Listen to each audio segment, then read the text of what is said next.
உலகெங்கும் சென்று படைப்பிற்கெல்லாம் நற்செய்தியை பறைசாற்றுங்கள். இதோ உலக முடிவு வரை எந்நாளும் நான் உங்களுடன் இருக்கிறேன்.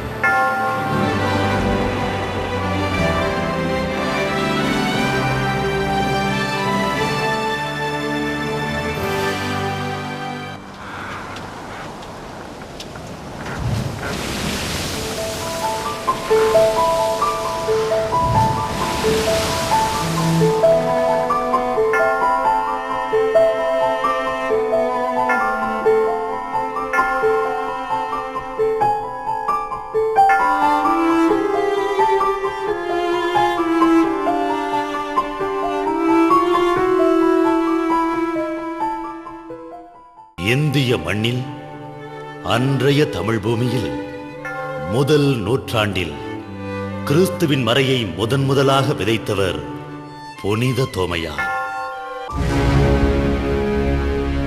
வெளிநாட்டில் இருந்து மயிலைக்கு வந்து அந்நிய நாட்டு தெய்வம் இயேசுவை பற்றி போதித்து நம் மக்களை எல்லாம் மனமாற்றிக் கொண்டிருக்கிறான் தோமையார் என்ற பரங்கித்தல்லையன். அவனை நம் ஈட்டிக்கு இரையாக்குங்கள். ஒளிந்து போ. என் ஆண்டவரே, என் தேவனே,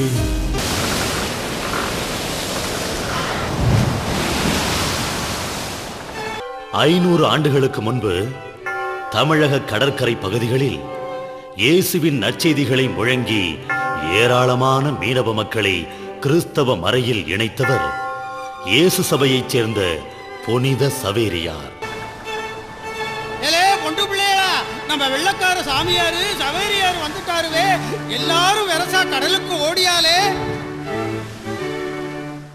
தமிழகத்தின் கடற்கரை ஓரங்களில் மட்டுமே கிறிஸ்தவம் பரவி வந்ததை தொடர்ந்து தமிழகத்தின் மத்திய பகுதியில் கிறிஸ்தவ மறை வேரூன்ற காரணமாக இருந்தவர் இயேசு சபை குருவான ராபர்ட் தே நொபிலி. இந்து மத துறவிகளைப் போன்று காவி உடையணிந்து மறைபரப்பு பணி செய்த இவரின் துறவு கோலம் மக்களிடையே பெரும் வரவேற்பை பெற்றது. நொபிலியின் இந்த இந்திய கலாச்சார முறை திருத்தந்தை 15ஆம் கிரகோரியால் ஏற்றுக்கொள்ளப்பட்டது. நொபிலியாரின் மறைபரப்பு பணியால் கிறிஸ்தவம் தழை தோங்கியது. ராபர்ட் தே நொபிலி தனக்கு பின்னரும் கிறிஸ்தவ மறை பரவ வேண்டும் என்கிற நோக்கில் ஆங்காங்கே உபதேசிமார்கள் பலரை உருவாக்கினார்.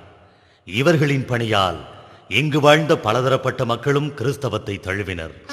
ராபர்ட் தே நொபிலிக்கு பின் புனித பிரான்சிஸ் சவேரியாரை தன் வாழ்வின் உதாரண புருஷனாய் மனதில் வருத்திக் கொண்டு குருவாகிய ஜான்டி பிரிட்டோ அவரைப் போல பாரத தேசத்தில் பணிபுரிய ஆவல் கொண்டு தமிழகம் வந்து தங்கத் தமிழ் பயின்று அருளானந்தராய் அளப்பெரிய ஆர்வத்துடன் கிறிஸ்துவின் பால் பல்லாயிரம் உள்ளங்களை திருமுழுக்கு தந்து திசை திருப்பியவர்.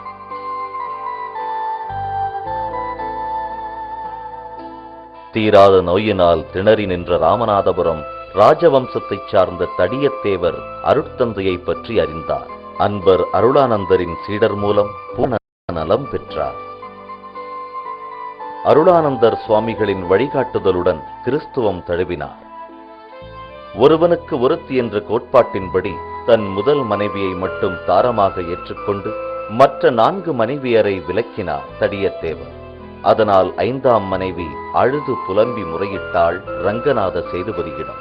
இதற்கு காரணமான கிறிஸ்தவ பாதிரி அருளானந்தரை உடல் சிரச்சேதம் செய்க என சேதுபதி ஓரியூர் கோட்டையிலிருந்து தன் தம்பி உதயத்தேவனுக்கு ஆணையிட அருளானந்தருக்கு ஓரியூர் திட்டை கல்வாரியானது.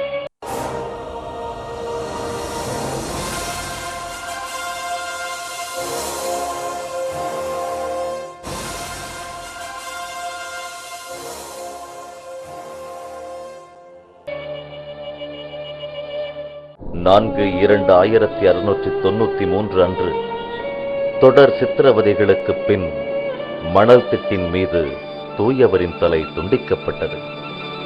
துண்டிக்கப்பட்ட உடல் கழுமரம் ஏற்றப்பட்டது.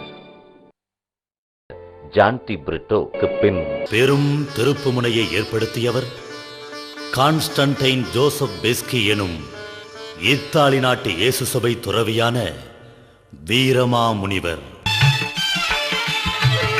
மண்ணிய முடியோ முடியின் மாமணியோ வானிடை பயங்கி செஞ்சுடரோ புண்ணிய உடலத்து உயிர்கொலோ முகமோ பொலன்முக கண்களோ யாதோ.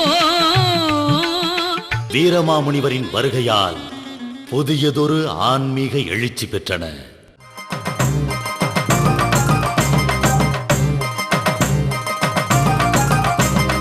தகதகவென ஜொலித்திடும் ஒளியனவே, சலசலவென பொழிந்திடும் மழையனவே.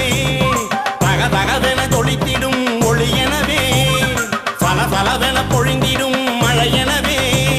சிலு சிலுவென வீசிடும் காற்றெனவே, குழு குழுவென குளிர்தரும் பணியெனவே.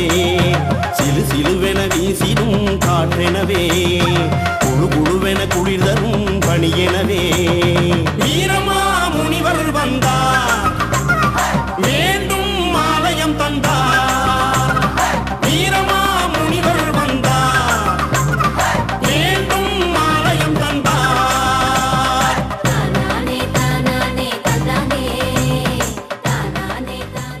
கிறிஸ்தவம் வளர்ந்து வந்த வேளையில் 1773ஆம் ஆண்டு இயேசு சபையின் மறைபரப்பு பணிக்கு திருச்சபையால் தடை விதிக்கப்பட்டது. ஆயன் இல்லாத மந்தைகளானார்கள் கிறிஸ்தவ மக்கள். இந்நிலையில் இப்பகுதியில் வாழ்ந்த இவர்கள் பெரும் சோதனைகளை சந்தித்தார்கள்.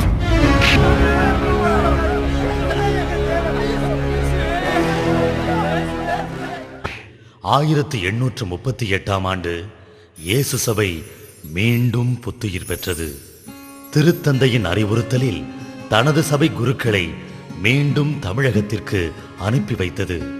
அதன்படி மறைபணியாற்ற வந்தவர்தான் மதுரை மிஷனைச் சேர்ந்த லூயிஸ் கார்னியர் அடிகளார். கார்னியர் அடிகளாரின் பணிகளை தொடர்ந்து 1847 மதுரை மிஷனின் ஆயராக திருச்சி மரியன்னை ஆலயத்தில் திருநிலைப்படுத்தப்பட்டார் மேதக ஆயர் அலெக்சிஸ் கானோஸ் அவர்கள். இவரது காலத்தில் அப்போஸ்தலிக்க மறைத்தளமாக செயல்பட்ட திருச்சியின் வரலாற்றில் குறிப்பிடத்தக்க நிகழ்வுகள் நடந்தன. 1886ஆம் ஆண்டு திருத்தந்தை 13ஆம் சிங்கராயர் மதுரை அப்போஸ்தலிக்க மறைவட்டத்தின் ஒரு பகுதியாக இருந்த திருச்சி மறைத்தளத்தை தனி மறைமாவட்டமாக மாற உத்தரவிட்டார். இந்த மாற்றத்தின் அடிப்படையில் 1886ஆம் ஆண்டு செப்டம்பர் 1 நாள் திருச்சி, மதுரை, தூத்துக்குடி பகுதிகளை உள்ளடக்கிய மறைமாவட்டமாக உதயமானதுதான் திருச்சி மறைமாவட்டம். திருச்சி மறைமாவட்டத்தின் முதல் ஆயராக பொறுப்பேற்றவர் மதுரை மிஷனில் அதுவரை ஆயராக பணியாற்றிய இயேசு சபையைச் சேர்ந்த மேதகு அலெக்சிஸ் கானோஸ் அவர்கள். இவரை தொடர்ந்து மேதகு ஜான் மேரி பார்த்தே, மேதகு அகஸ்டின் பெசாண்டியர், மேதகு பீட்டர் லயோனார்ட் என இயேசு சபையைச் சேர்ந்த 4 ஆயர்கள் திருச்சி மறைமாவட்டத்தில் மிகச் சிறப்பாக பணியாற்றினார்கள். நிர்வாக வசதி காரணமாக 1938ஆம் ஆண்டு மதுரை மறைமாவட்டம் புதிய மறைமாவட்டமாக திருச்சியிலிருந்து பிரித்து உருவாக்கப்பட்டது.